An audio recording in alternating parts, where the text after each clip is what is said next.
Hola amantes de todo lo que vuela, les saluda Sky y hoy seguiremos volando en la era supersónica. Esta era ha sido efímera, pero al mismo tiempo ha sido brillante y se apoyó en las alas de dos titanes, el Concorde y el Tu-144. Pero en esta familia hubo un tercer hermano, el más ambicioso. Su velocidad era de casi Mach 3. Su capacidad superaba los 250 pasajeros y tenía un alcance de unos 8.000 kilómetros. Este avión era superior en todo a sus colegas del otro lado del océano, pero tenía un problema: nunca existió.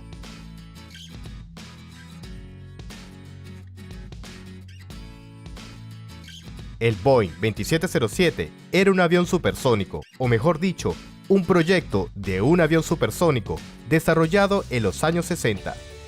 Al ser el avión más avanzado de la clase, el Boeing 2707 resultó ser tan complicado que incluso un gigante de la industria de la aviación como Estados Unidos no pudo manejarlo. Dicho todo esto, volvamos a la década de 1950. La aviación militar batía récords de velocidad y llegó el turno de la aviación civil. Cuando Boeing entregó a la Pan Am su primer avión de pasajeros a reacción, el modelo 707, la compañía estaba unos años por detrás de los competidores, pero hay que reconocer que su avión tomó nota de los errores de los británicos y soviéticos y resultó ser muchísimo más exitoso. A lo largo de 2 décadas se han entregado más de 1000 aviones de este modelo. Desde principios de los años 50, el tema de los aviones civiles supersónicos era muy interesante, pero al igual que los soviéticos, los estadounidenses lo trataban más bien como una curiosidad. Los científicos se limitaban a investigar y a probar maquetas en los túneles de viento. Sin embargo, al ver que el Reino Unido y Francia tenían un considerable éxito, Boeing empezó a prestarle una atención especial a este tema en 1958 y formó una comisión cuya tarea era analizar los datos y elaborar las perspectivas. Durante varios años, la comisión trabajó en muchas variaciones de diseños y conceptos en el marco del programa que recibió el índice Model 733. La mayoría de las opciones tenían un ala delta y su modificación ojival se consideraba prometedora, así que fue la base del diseño alar en el desarrollo tanto del Concorde como del Tu-144. El principal problema del ala de un avión supersónico era que su pequeña envergadura, su gran barrido y su pequeña superficie le hacían bastante buena para altas velocidades, pero a bajas velocidades el rendimiento de vuelo del avión empeoraba considerablemente.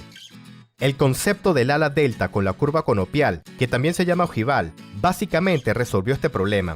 Aunque el avión con tal ala seguía teniendo una velocidad mínima bastante alta y se veía obligado a despegar y aterrizar, manteniendo un gran ángulo de ataque, con el morro bien alto. Los ingenieros estadounidenses dirigieron su atención a lo que era un diseño innovador en aquel entonces: un ala de geometría variable. Esta ala tenía una ventaja importante, pues al tener unos mecanismos especiales se adaptaba a la velocidad de vuelo.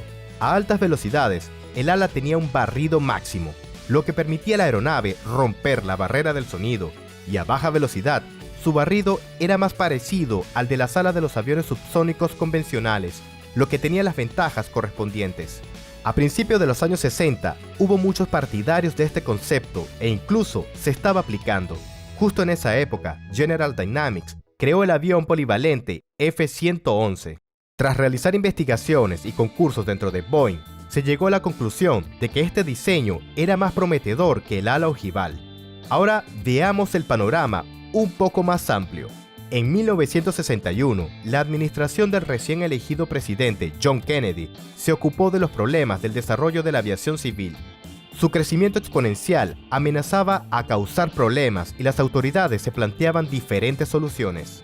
En pocos meses, la Administración Federal de Aviación de Estados Unidos, mejor conocida como la FAA, desarrolló 2 programas a gran escala. El proyecto Beacon debía apoyar la modernización de la infraestructura terrestre, así como optimizar el sistema de control del tráfico aéreo. El proyecto Horizon debía apoyar la creación de una nueva generación de aviones para incrementar el tráfico y reducir la carga sobre la infraestructura. La tarea del proyecto Horizon podría resolverse de 2 maneras. La primera era aumentar la velocidad de los vuelos, de modo que un número menor de aviones pudiera realizar más vuelos y transportar así más pasajeros.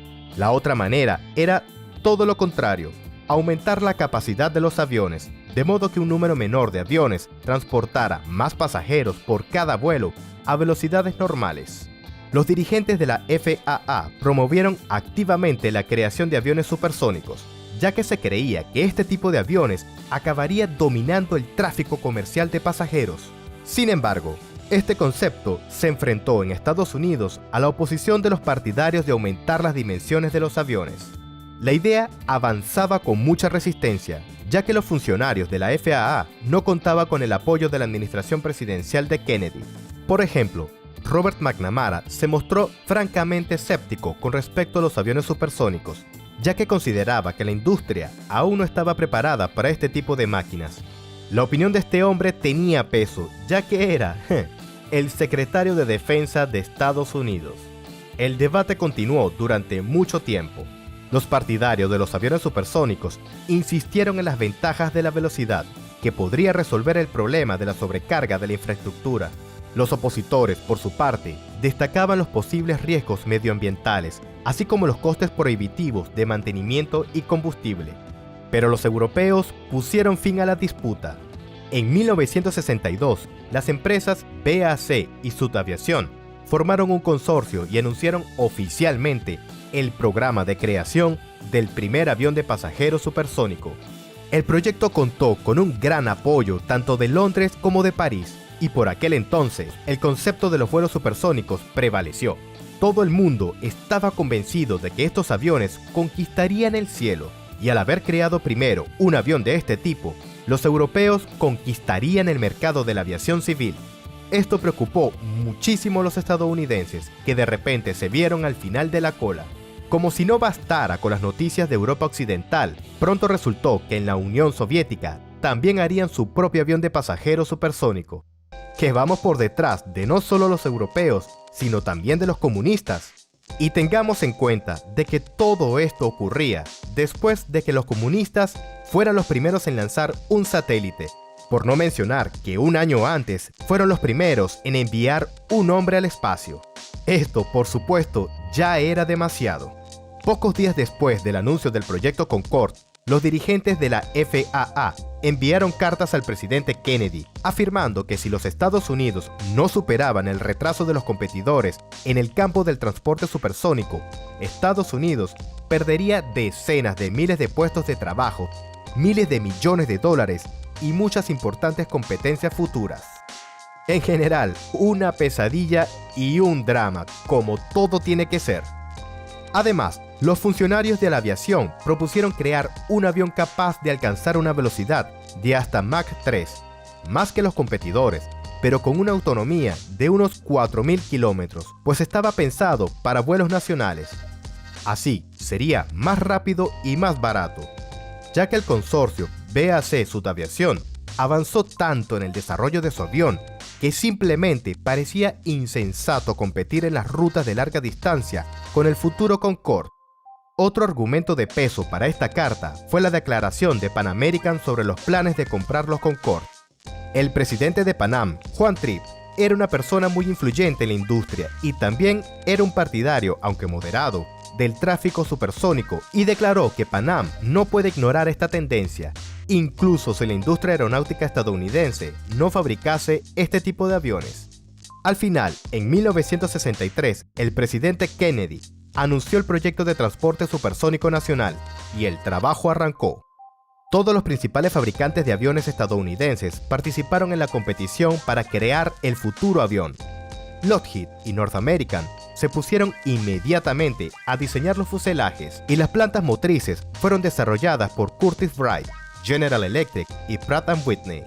Los estudios demostraron que la demanda potencial sería de 500 aviones antes de 1990. Aunque resultó que la demanda de un avión supersónico de medio alcance parecía ser mínima, por lo que decidieron crear un avión que no estuviera un escalón por debajo del Concorde, sino más bien un escalón por encima. Tendría que ser un avión más grande y de mayor alcance. La expectativa era enorme. y a pesar de que hasta 1964 no estaba del todo claro qué avión se crearía, muchas compañías aéreas ya habían firmado memorandos sobre futuras compras. Lockheed y North American ofrecieron aviones de ala delta que recordaban más a los Concorde, pero Boeing, que se unió poco después a la licitación, llegó con su propio proyecto, el ya bastante bien desarrollado modelo 733, con un ala de geometría variable. Para 1966, el proyecto fue rebautizado y recibió el nombre oficial de Boeing 2707, aunque en la mayoría de los documentos internos siguió figurando como Model 733. A diferencia de sus homólogos, el Boeing 2707 tenía un empenaje, una parte del ala fija bastante grande que estaba alargada a lo largo de casi todo el fuselaje y un ala de geometría variable. En general, el diseño recuerda bastante al bombardero estratégico Rockwell B-1 Lancer, que apareció una década más tarde. El diseño del avión tenía prevista la posibilidad de cambiar la longitud del fuselaje, permitiendo en el futuro variar la capacidad de 150 a 227 pasajeros. Lockheed manejó su propio proyecto CL-823, que por su diseño parecía ser una versión más grande del Concorde, sin cola, con un ala deltoide y un fuselaje estrecho. A diferencia del avión europeo, los motores de los Boeing y Lockheed debían estar situados en góndolas individuales, no en parejas. Con ello, el CL-823 era la variante más grande entre los diseños propuestos. Su capacidad era de 218 plazas, casi como los dos Concorde. El tercer proyecto, el NAC-60 de North American, se creó con la vista puesta en el bombardero pesado XB-70 Valkyrie, que ellos mismos crearon. El avión recibió un ala delta y un empenaje horizontal delantero. Debido a un empenaje bastante grande, el avión podía mantener una velocidad de vuelo mínima con un pequeño ángulo de ataque sin tener que bajar el morro. Al mismo tiempo, el morro tenía unos contornos más clásicos. Simplificaba el diseño, pero limitaba la velocidad a Mach 2,5. El NAC-60 no duró mucho en la competición. Se le consideraba poco prometedor, y encima de ello, se suponía que North American estaría ocupada con un bombardero, así que podría tener dificultades con los recursos. Al final su propuesta abandonó la carrera. Mientras tanto, el modelo 2707 se hizo más grande y su capacidad aumentó a 250 plazas, y los motores fueron colocados bajo el empenaje, un empenaje que creció mucho en tamaño. Fue diseñado para que en el modo de barrido máximo el ala se fusionara con la cola, creando una única superficie deltoidea. Hermosa decisión, que por supuesto no lograron sacar adelante, pero aún así hay que reconocer, era hermoso. Cuando se publicó el paquete final de requisitos detallados, los aviones volvieron a ser rediseñados, aunque de forma parcial. Como resultado, en 1966, la licitación era disputada entre el Boeing 2707, que ya estaba pensado para 300 plazas, el modelo 733-390, y el Lockheed L-2000. Ambos aviones fueron presentados en forma de maquetas en tamaño natural que se demostraron a los representantes de las comisiones del programa. Como resultado, a principios de 1967, Boeing fue declarado vencedor. El ala de geometría variable y los mecanismos hipersustentadores avanzados permitían a su aeronave mantener una velocidad de despegue y aterrizaje más baja, lo que le añadía flexibilidad operativa, y el empuje del motor en estos modos podía mantenerse más bajo, lo que era muy útil para las áreas residenciales cercanas a los aeropuertos. El Boeing 2707 fue un proyecto increíblemente innovador. Incluso si no fuera supersónico, seguiría siendo muy impresionante, incluso si solo habláramos de su apariencia exterior. La longitud del avión alcanzaba los 93 metros frente a los 65 del Tu-144 y los 62 del Concorde, y el peso máximo de despegue superaba a sus análogos en un tercio, 306 toneladas frente a las 207 del Tu-144 y las 187 del Concorde. Curiosamente, a pesar de las exigencias de la aerodinámica de los vuelos supersónicos, a pesar de que el avión debía tener una velocidad de 2.900 km por hora a altitudes de unos 22 km, precisamente el Boeing 2707 fue diseñado como uno de los primeros aviones de fuselaje ancho. Y para mejorar la aerodinámica, la sección transversal del fuselaje variaba y en el punto más ancho alcanzaba los 5 metros. La cabina de pasajeros del transatlántico debía recibir una configuración de 7 asientos en fila con 2 pasillos según el esquema 2+3+2. Estaba previsto que la cabina estuviera equipada con sistemas de entretenimiento a bordo con televisores retráctiles entre las filas. Dado que el ángulo de ataque del avión durante los despegues y aterrizajes seguía siendo bastante grande, los ingenieros de Boeing siguieron el mismo camino que sus colegas de ultramar y dotaron su aeronave con un morro retráctil. Sin embargo, el cono del morro estaba dividido en 2 secciones, y mientras la parte principal descendía de forma similar al Concorde y al Tu-144, el borde delantero se desviaba hacia arriba, compensando el descenso del morro y permaneciendo constantemente en posición horizontal. Esto permitía aumentar el ángulo de descenso del morro y mejoraba el rendimiento del meteolocalizador situado en él. El resto de los componentes, por supuesto, tampoco debería quedarse atrás. La mejor aviónica, equipos y sistemas automatizados más avanzados, todo lo que la industria estadounidense era capaz de hacer, tenía que haber aparecido aquí. La cabina de pilotos, diseñada para 3 miembros de la tripulación, estaba equipada con los primeros elementos de la cabina de cristal, que más tarde se convirtió en algo básico de todos los aviones comerciales. La planta motriz debía contar con los últimos motores General Electric GE4. Fueron diseñados especialmente para este avión, aunque el diseño se basaba en los motores militares General Electric GJ93 que propulsaban a los prototipos del bombardero norteamericano XB-70. Con un nivel de empuje de 22,4 toneladas de fuerza y 28,6 toneladas en modo de postcombustión, los GE4 debían haberse convertido en los más potentes de la clase. Se suponía que el montaje de los primeros prototipos comenzaría ya en 1967 y los vuelos de prueba podrían realizarse a partir de 1970. Para 1974 se esperaba que las aeronaves pudieran recibir los certificados de tipo. Sin embargo, durante el proceso de desarrollo, la empresa se enfrentó a graves dificultades. Los principales problemas se derivaban de las principales ventajas. Bajo la influencia de las cargas del vuelo supersónico, el largo y ancho fuselaje se deformaba mucho, lo cual reducía su vida útil. Sin embargo, un problema aún mayor era el ala de geometría variable. Todas sus ventajas fueron compensadas por la complejidad y el gran peso del mecanismo. Incluso si se fabricara con titanio, el mecanismo de cada ala pesaba varias toneladas y sería de unas dimensiones bastante enormes. Con tales variables de entrada, ya no parecía tan factible cumplir con los indicadores proyectados de velocidad y alcance. Como resultado, los ingenieros tuvieron que dar un paso atrás y desarrollar un nuevo diseño con un ala delta y sin estabilizadores horizontales. El fuselaje también se hizo ligeramente más pequeño, reduciendo la capacidad hasta 234 plazas. El nuevo avión recibió el índice Boeing 2707-300. La creación de su maqueta funcional y de 2 prototipos comenzó en 1969, con un retraso de casi 2 años. A pesar de todas las dificultades, Boeing se mostró muy optimista con el proyecto. La empresa se hizo con una cartera de pedidos de 122 aviones de 26 aerolíneas.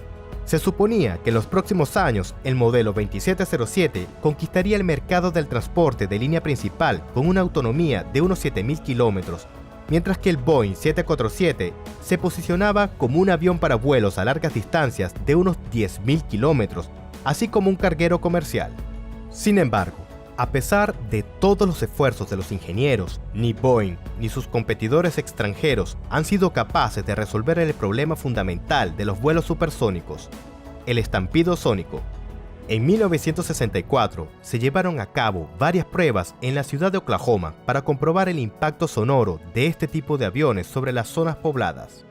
Durante algún tiempo, cerca de la ciudad, el prototipo del bombardero XB-70 realizó vuelos a velocidades supersónicas, y a pesar de todas las medidas adoptadas y de que el avión volaba a una altura máxima de unos 23 kilómetros, las autoridades locales recibieron miles de quejas de los ciudadanos, y el impacto del estampido sónico rompió cristales y destruyó algunas estructuras. Además, los vuelos a gran altura y las emisiones de gases de escape suscitaron preocupación por el riesgo de acotamiento de la capa de ozono. Todos estos factores eran admisibles en el caso de que solo hubiera vuelos periódicos de aviones especiales o militares. Pero, en el caso del desarrollo de la aviación comercial supersónica a gran escala, los inconvenientes locales podrían convertirse fácilmente en un problema grave. Los retrasos en los trabajos, los plazos y problemas como este sin resolver ya pusieron al proyecto al borde del fracaso. Y eso no era todo, ya que en 1971 el coste del desarrollo había aumentado tanto que, a pesar del apoyo de la administración de Richard Nixon, el Congreso de los Estados Unidos decidió cortar la financiación al considerar que el Boeing 2707 no era muy prometedor y no justificaba tales gastos. Esto provocó la indignación de muchos entusiastas, y los expertos en el campo de la industria aeroespacial y los sindicatos advirtieron que un cierre simultáneo del programa lunar Apolo y del proyecto del avión supersónico provocaría un fuerte repunte del desempleo en la industria. Pero el hecho es que políticamente los estadounidenses ya perdieron la carrera por los aviones supersónicos. El Tu-144 despegó en 1968 y el Concorde en 1969. Mientras que en 1971 el Boeing 2707 ni siquiera había comenzado las pruebas en tierra. Al final, declararon que ya no tenía sentido crear un avión de primera generación y que Estados Unidos debía volver a investigar la creación de un avión de segunda generación en los años 80 o 90. Como resultado, el proyecto se cerró. Los dos prototipos que se estaban ensamblando en ese momento no se completaron, y Boeing se enfrentó a graves problemas financieros debido al cese de la financiación estatal del proyecto 2707 y a las dificultades para lanzar el Boeing 747 al mercado. De hecho, la empresa estuvo a punto de quebrar. Como consecuencia, tuvieron que reducir la plantilla en 60,000 personas, lo que aumentó considerablemente el desempleo en Seattle y provocó una salida masiva de la población. Desde entonces, al Boeing 2707 también se le conoce como el avión que casi se come a Seattle. Sin embargo, a pesar de las graves consecuencias, el cierre del proyecto fue la decisión correcta. Como demostró el ejemplo de la operación de los competidores, no lograron el éxito comercial. Del 1,5 centenar del Concorde, cuya entrega estaba prevista, solo se entregaron 14 aeronaves, y eso con unas subvenciones sustanciales. Los Concorde siguieron volando hasta principios del siglo XXI, pero casi no aportaron beneficios a los operadores y fueron, más bien, accesorios de imagen únicos en las flotas de British Airways y Air France. El Tu-144 soviético, incluso con todo el apoyo de las autoridades, resultó ser aún menos exitoso y solo operó durante unos cuantos meses en líneas de pasajeros. Dada la complejidad y el coste del Boeing 2707 en esas condiciones, probablemente sería el fracaso más caro y sonoro de la industria aeronáutica estadounidense. Y las consecuencias de este fracaso, que casi se produjo, golpearon muy dolorosamente a los participantes en el programa. Dolió tanto que, a pesar de todas las declaraciones sobre las perspectivas de creación de aviones de línea supersónicos de segunda generación, ni Boeing ni otras compañías aéreas mostraron ningún celo en continuar con este tema. De hecho, en las siguientes décadas, los trabajos sobre aviones supersónicos volvieron a la fase de investigación fundamental y se llevaron a cabo principalmente en el marco de programas científicos. Pero, a pesar de todos los avances, por el momento siguen sin resolverse los principales problemas de los aviones supersónicos, entre los cuales destacan el elevado consumo de combustible y el estampido sónico. La eficacia económica de estos aviones seguirá siendo muy inferior a la de los aviones subsónicos. Incluso, el intento de Boeing de crear el avión de pasajeros transónico Sonic Cruiser no se vio coronado por el éxito. Los aviones eran demasiado caros y las ventajas de los vuelos de alta velocidad no eran nada evidentes. El Boeing 2707 siguió siendo un proyecto. Sus prototipos no se ensamblaron y las maquetas se trasladaron a los museos de aviación. El proyecto más ambicioso de la industria se ha convertido en una lección para los aviadores. Sí, por muchos recursos y por muy poderoso que sean los fabricantes, un avión puede ser realmente demasiado ambicioso. Esta ha sido la historia del comienzo de la era supersónica. Un avión voló sin mucho éxito, el segundo voló muy poco, y el tercero ni siquiera llegó a despegar. Pero esto es solo el principio, y la historia tiene una ventaja: es infinita, y el futuro promete muchas novedades interesantes.